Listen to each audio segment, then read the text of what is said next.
Good morning, my wonderful people. Hope everybody's having a good morning.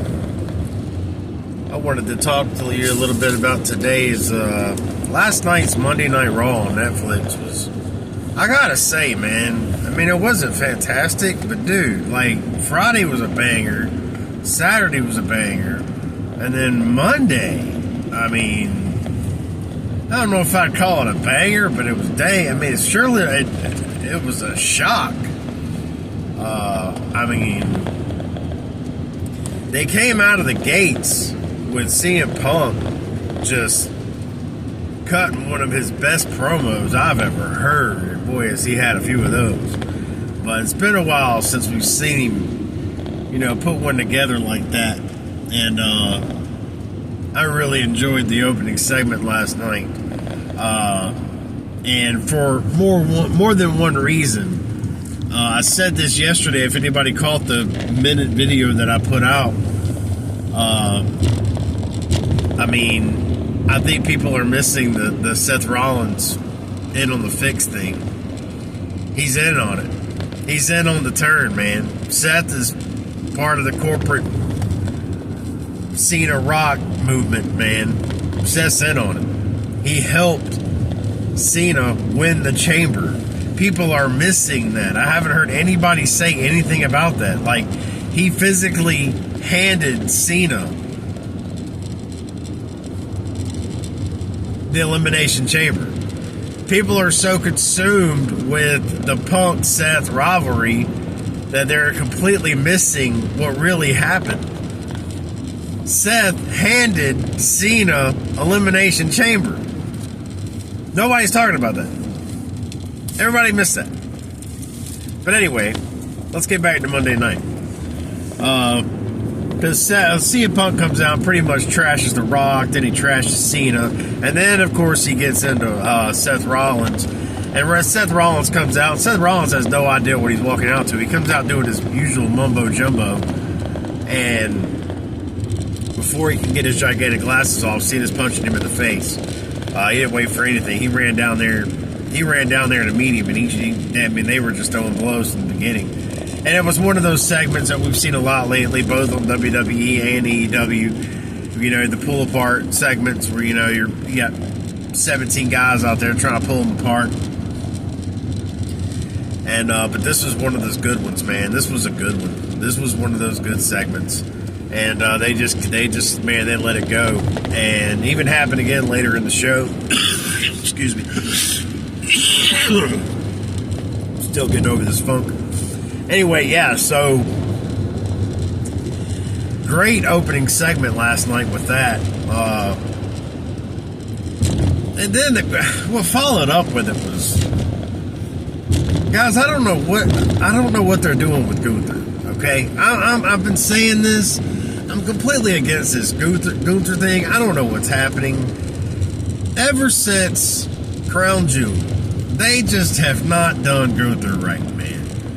He had such a good Intercontinental run, such a great beginning to his world title run, and I don't know what happened, but something happened at Crown Jewel when he lost to Cody. They just decided to just tank it with him. And my problem with that is, if you're going to do that, just have him drop the title, because you're hurting him. There's no development at all with him. And, my thing has always been, Shawn Michaels develops. Triple H manufactures. Right? Shawn Michaels can develop with the best of them. Triple H manufactures. He pushes people down our throats until the fans just love him. And he'll do whatever he can to get them over with the crowd. And that's Triple H's way of getting over. Whereas Shawn Michaels, I feel like, actually develops talent. And I think that's why NXT is as good as it is. Problem is, you're eventually going to run into Triple H. And then there's your problem. I'm not constantly bashing Triple H. It's just, I just feel like there could be more. You know what I mean? I could go off on a rant about it, but I'm not. I just don't like where Gunther's going. Gunther comes out last night And he's with the Alpha Academy again. Last week it was Cesaro. This week it's Otis. And, you know, first off, it's not entertaining. This is not. And you know what's going to happen because it's rinse, wash, repeat, right? Every week. It seems like this is, the third week in a row. Gunther's come out. You know, he's got to fight somebody who's not on his level. And they're going to get some great offensive moves on him. They're going to make him look weak. He'll eventually win. You know that going in. He's going to win. But he's gonna get his butt kicked first. They're going to make him look weak. And then in the end, he's going to win, lose his temper, and then Jay's going to come out and get the upper hand, which is what happened last night. Now, it would turn, and eventually he would actually get the upper hand on Jey Uso last night, which was a turn. This is something that we just haven't seen lately. Because remember, it was supposed to be 10 weeks of pure hell he was going to give him. That has not been the case. It has not. Later on, you get a Jay promo segment as he's leaving the building. You know, and the poor guy just can't. He's got to work on his mic skills, man. Jay's just that's one of his biggest things. He has no mic skills, and he's got 4 moves. I know he's over with the crowd, but so was his daddy. Everybody loved Too Cool. Everybody loved when Too Cool came out. They were great, but that's what they were. Rikishi wasn't a world champion. There for a while, he hung with the top dogs too, and that was great. But that was short term. If you can't do it on the microphone, and you only got a 4-move set, it's going to be really hard for you to sustain in this league. It just is. You're not going to be able to make it long. And if he continues to work on it, he'll be fine. I'm not a Jay hater, but I am a Jay realist. And, you know, but then again, I mean, WWE is not exactly doing the guys that do have great mic segments and are great in the ring. Drew McIntyre, prime example. He does everything right, and he loses every week. So, I mean, what do you do, right? It's like I don't know what they're doing now. But the Gunther thing just has me blown away. I have no idea. And you know he's about to lose the belt at WrestleMania anyway. So it's like, where do they go with Gunther from here? I hate it for him. I feel like he's better than they give him credit for. I feel like he elevates his opponents. I feel like he does a good job. And I feel like he's getting the Drew McIntyre treatment. You know? Then you had an AJ Styles Karrion Kross segment in the back. I like Karrion Kross a lot. I think he's severely underutilized. He's got a Bray Wyatt brain, and I feel like if you follow him on Twitter, you see that guy's kind of twisted in the head. I think if they utilize that, I think he'd be very good. I think he could be better than what they use him as, because right now, for the last couple of months, he's really just been a behind, backstage presence. But I feel like they can do so much from Karrion Kross. AJ Styles, I don't know what they're doing with him. I thought maybe he'd go after the IC belt. He may still do that. I don't know.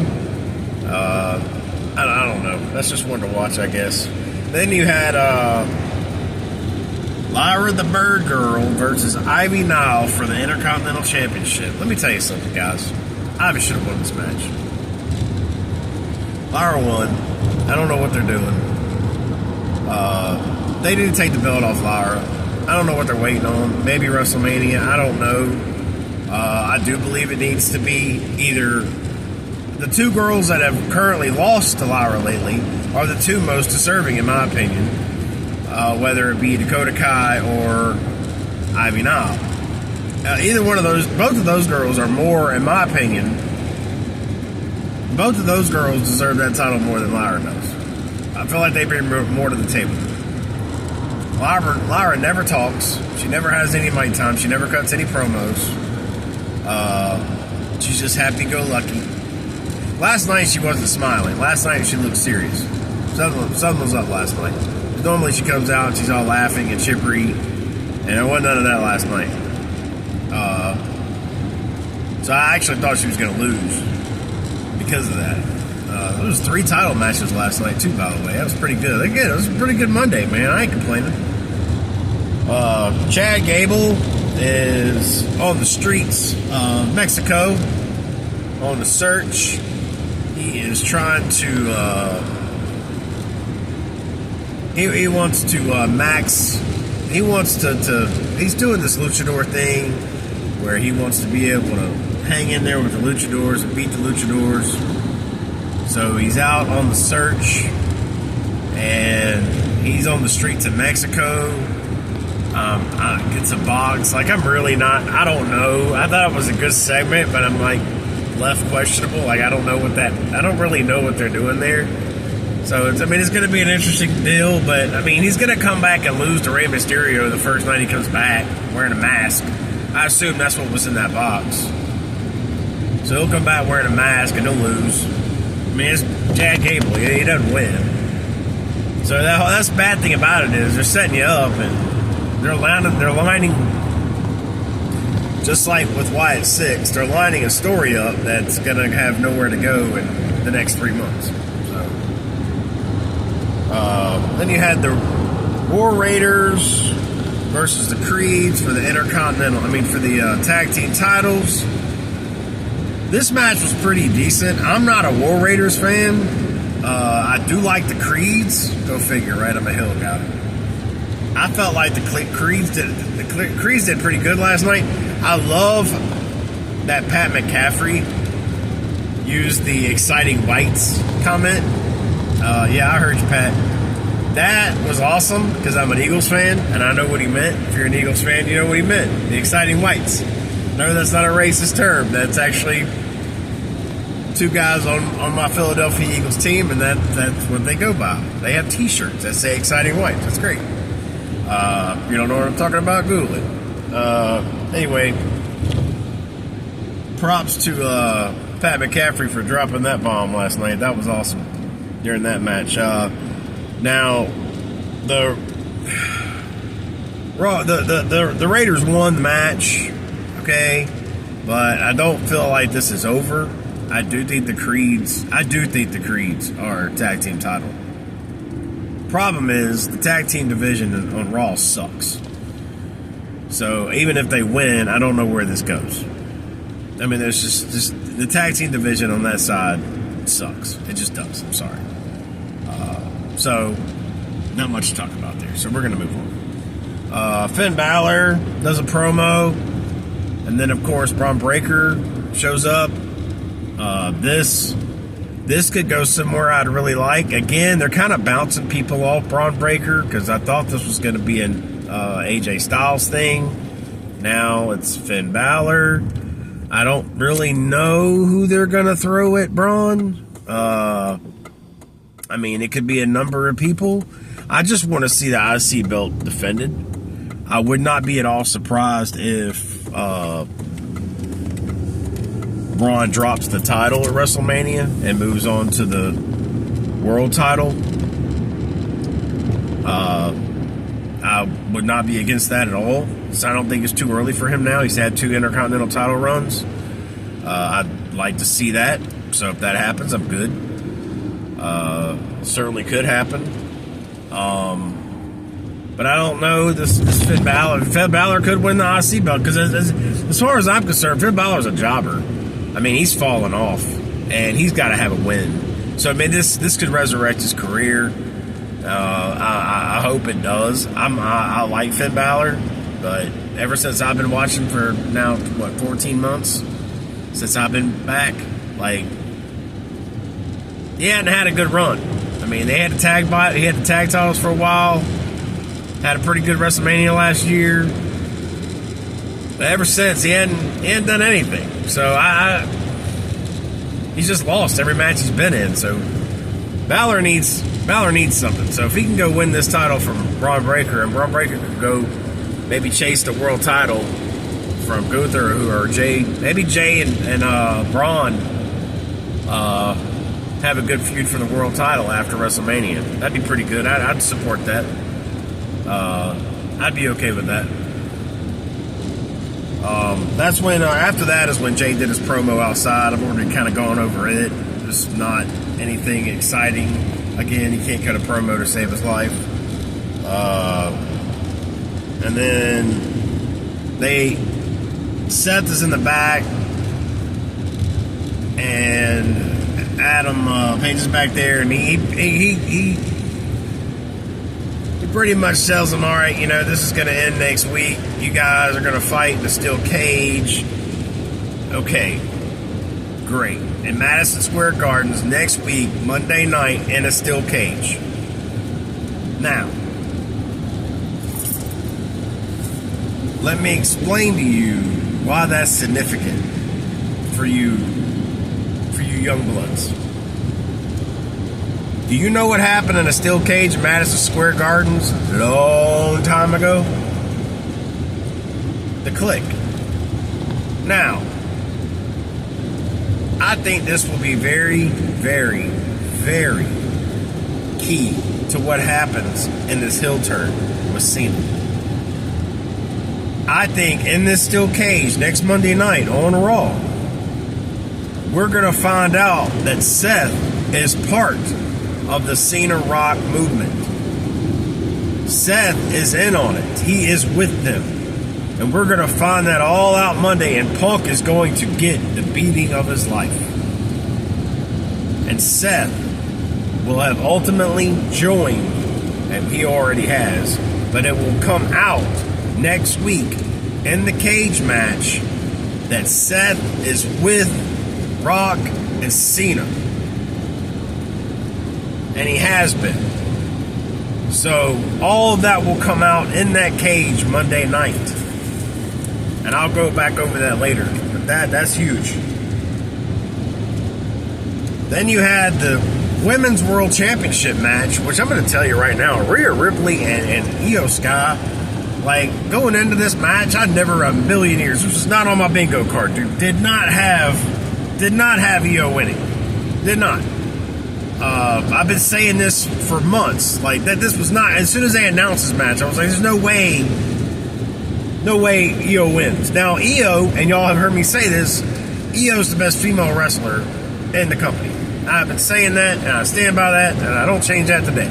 She is undoubtedly the biggest, best female wrestler in the company. So last night, I'm watching this with my son, who's a huge Rhea Ripley fan, and I'm telling him that.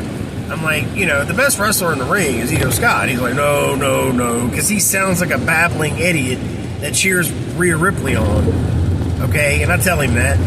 I'm like, she's not good. She was botching moves early on. They got it together, but she was botching early. Io was saving her. I saw it a handful of times to start the match. Now, eventually she got better. But just because she never wrestles. And when you're not in the ring, that's going to happen. But anyway, Io would win the match. And during the match, though, like, Bianca's at ringside, and at one point, Bianca's out there, like, clapping, and they're both kind of outside. Well, there was almost a count out. Bianca's just clapping away. Well, at one point, Rhea comes out of the ring and goes over and, like, pushes Bianca, talking trash to her. And I'm like, why is this even happening? You're going to get disqualified or get Io disqualified. Is this the way the triple threat's going to happen? Because we all kind of assumed it'd be a triple threat at WrestleMania between the three girls. And I was like, okay, that's still dumb that this is the way they do it, because there was no reason for her to go over and push Bianca. But it's Rhea being Rhea. I don't like Rhea, so I'm going to trash her every minute I get. Like, I don't understand what's going on. And then Bianca actually pushes her back, and I'm like, okay. And the referee, like, lets it go on, but she's like, get back in the ring, stop messing around, we're not doing this, and I'm like, any other match I ever seen, once the outside interference person pushes or touches the in-ring person in the match, it's a disqualification. The bell rings. It's over. But they didn't do that this time. And what would happen was Rhea gets Io up on the turnbuckle, and she's about to riptide her from the top rope, and Io reverses it and flips her off, and then does the moonsault and wins the match. And I'm freaking floored, dude. I'm like, I mean, my face was stuck like for a while. I'm like, what is happening? Who saw that? Not on my bingo card. Man, WWE did it again. Like 4 nights straight. I have been absolutely floored by what they've done. 3 nights straight. I have been floored by what they've done. And hey, again, I'm impressed. Keep it up. We're looking good heading into WrestleMania. We're looking good. That was my Monday night review. Love you guys. Hey, watch the next video because I'm going to go more in depth on this Seth Rollins thing. Talk to you guys soon. Love y'all.